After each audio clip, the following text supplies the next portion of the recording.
नमस्कार दोस्तों।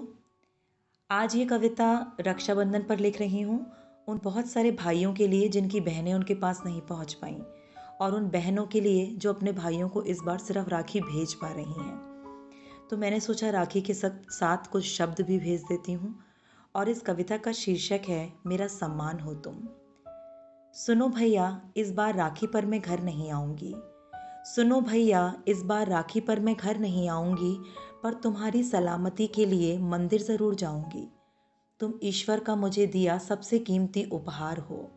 तुम ईश्वर का मुझे दिया सबसे कीमती उपहार हो। बचपन से बिना शर्तों के जो मिला तुम वो दुलार हो। यूं तो मुझसे छोटे हो तुम, पर जल्दी ही बड़े हो गए। यूं तो मुझसे छोटे हो तुम, पर जल्दी ही बड़े हो गए। पता नहीं कब पापा के साथ कंधा मिलाकर खड़े हो गए। बचपन में तुम्हारा हाथ पकड़कर स्कूल ले जाती थी।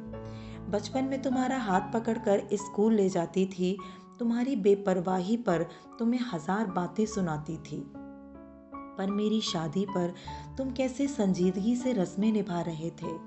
पर मेरी शादी पर तुम कैसे संजीदगी से रस्में निभा रहे थे।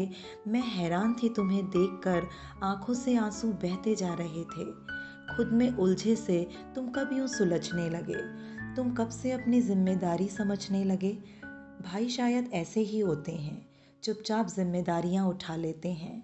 भाई शायद ऐसे ही होते हैं, चुपचाप जिम्मेदारियां उठा लेते हैं।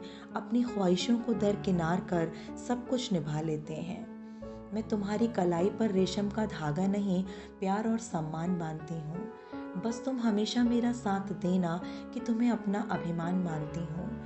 मैं तुम्हारी कलाई पर रेशम का धागा नहीं, प्यार और सम्मान बांधती हूँ। बस तुम हमेशा मेरा साथ देना कि तुम्हें अपना अभिमान मानती हूँ। दुआ करूँगी कि अगली बार ये त्योहार तुम्हारे साथ मना सकूँ। तुम्हारे माथे पर रोली चावल लगाऊं, भाभी की मांग कुमकुम से सजा सकूं। दुआ करूंगी कि अगली बार ये त्योहार तुम्हारे साथ मना सकूं। तुम्हारे माथे पर रोली चावल लगाऊं, भाभी की मांग में कुमकुम सजा सकूं। तुम और भाभी ऐसे ही मुस्कुराते रहना। तुम और भाभी हमेशा ऐसे ही मुस्कुराते रहना। मेरे मैके को महकाना, खुशियाँ बिखराते रहना। हर बार तुम्हारे लिए यूं ही हजारों आशीषें लाऊंगी। हर बार तुम्हारे लिए यूं ही हजारों आशीषें लाऊंगी। पर सुनो भैया, इस बार राखी पर मैं घर नहीं आऊंगी। तुम्हारी सलामती के लिए मंदिर ज़रूर जाऊंगी, पर इस बार राखी पर मैं घर नहीं आऊंगी। धन्यवाद।